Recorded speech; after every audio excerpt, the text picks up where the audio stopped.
It's the end of 2023. We're going to be out of the office doing things we do during the holiday seasons. Guess what? If you're a LinkedIn Premium subscriber, you can let your LinkedIn network know you're not available. Let me show you how to do that. You do that either from the messaging icon up here or over here on the left where you can see I have my messages up here. I click on the three dots, and on the three dots, set away message. You click on that. You can turn it on by clicking on that. Choose the dates that you want to tell people that you're gone. I'm going to be gone through the 22nd. And then you can put a really compelling message in here, or as simple of a message as you want, and simply tell your LinkedIn network who messages you that you're out. Let me put my message.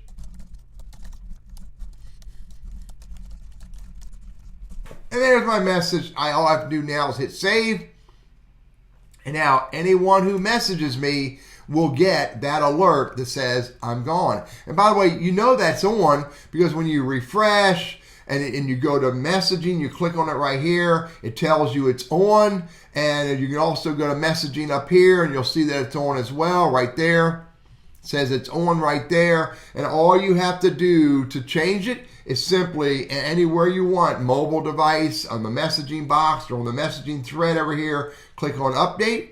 You can change it, update it, or you can simply turn it off and hit save again. Have an absolutely fantastic holiday season.